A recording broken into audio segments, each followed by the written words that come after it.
So welcome everyone. I'm here today. I'm Amanda Weaver of Leaf Solicitors, and I'm joined today by Ali Carter of Mediate UK. Hi Ali. Hello there, good morning.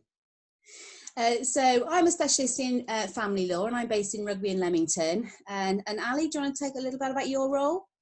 Yeah, I run a company called Mediate UK, and we help families who are going through a divorce or separation. We try and help them to do that as amicably as possible, and we've got a network of branches around the country, and of course we can mediate online as well. We thought we'd talk through some questions today, as we work a lot with mediation. We sit very well with mediators, and we thought we'd just go through a few questions that our mutual clients have of us as to how the process works. So hopefully you'll find this quite informative. So do you have any questions you want to start with, Ali? Yeah, I suppose if a client is unable to reach an agreement for a parenting matter or a financial matter, what do you say to them in the initial conversation? Yeah, there are a number of options as to how couples can reach an agreement. I suppose the first option, and the perhaps most informal one, is they speak directly. However that may be, a chat over the phone or over the kitchen table to see whether they can reach an agreement themselves. If they can't, then there are other options. There's voluntary financial disclosure, or there's court proceedings as the last resort. But really, the most cost-effective and perhaps the most quickest way and more amicable way of dealing with matters is to go to mediation, and that's when we refer matters to a mediator such as Ali. Excellent, thanks for that. So perhaps then you can enlighten us, Ali, then as to how does mediation work? Yeah, so we've put together a process that it's aligned with what the Family Mediation Council ask us to do. So we meet each party individually at first for a initial intake meeting, or a MIAM as it's also called, and we get a background to the situation, establish what they would like to happen and what the issues are to be resolved as well. Mm-hmm. We can also address any concerns about mediation, and that allows the mediator, when they've done that for each party, to put a plan together for the joint sessions. And we will go through, normally we'll cover parenting first, then we'll look at the financial arrangements, mm-hmm. and then hopefully we will get them to an agreement, and we draft it into a memorandum of understanding and a parenting plan. A lot of clients ask, and they're perhaps worried about this, but do they have to sit in the same room as each other? No. So you can do shuttle mediation. You can ask your mediator to arrange that. That can work really well, especially if there's been domestic abuse, or you just feel really intimidated, or you don't think you'd be able to mediate in the same room as the other party and make the best use out of it. And that can work really well where the mediator goes between the rooms. But you can also obviously mediate online, so you don't even have to be in the same building now. And you can even do shuttle mediation online where you're not even sharing the same screen. So there's quite a few options there if you're feeling nervous about the mediation. Yeah. So after all that hard work and in terms of putting in the time for the mediations, is the agreement that they reach legally binding?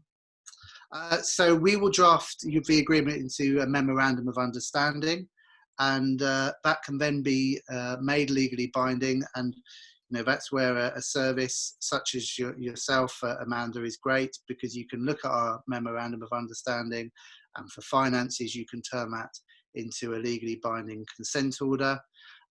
You can also, if both parents agree by consent, they could have it made into a child arrangement order as well. Yeah. So that's where good legal advice really comes in at that stage as well.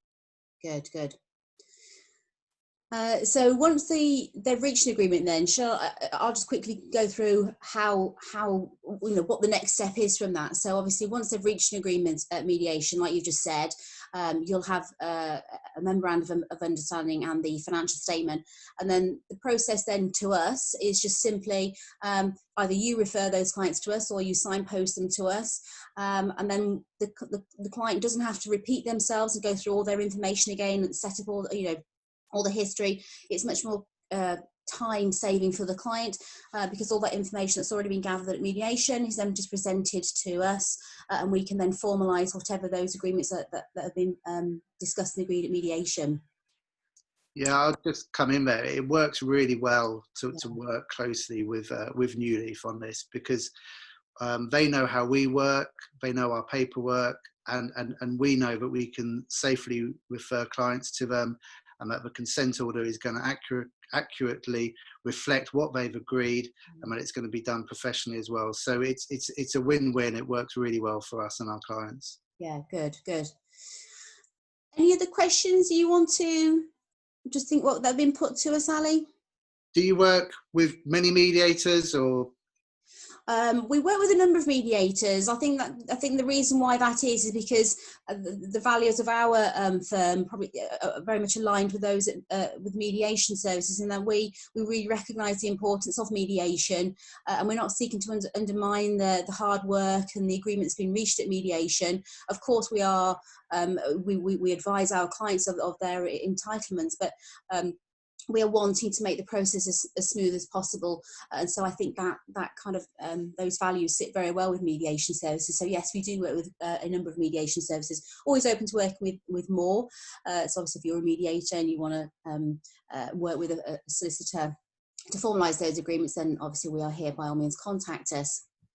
So we always get asked as well, Ali, and we spoke about this a little bit before, we always get asked about top tips, don't we? So any top tips that you want to suggest for any clients to make the most out of their mediation? Well, I would say that if you have a problem that you can't resolve between yourself and your ex-partner, so if there's a parenting issue, a financial issue, property issue, if you can't agree it between yourselves, and to be fair, not many people can at that stage in a relationship, then just give mediation a go, even if you don't think it's going to work, even if the other party have said they don't want to do it, because nationally there's over a 70% success rate.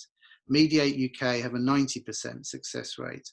So you've got around a 7 in 10, a 9 in 10 chance of reaching an agreement. The odds are with you, and get good legal advice through the process, because that can really complement the mediation sessions.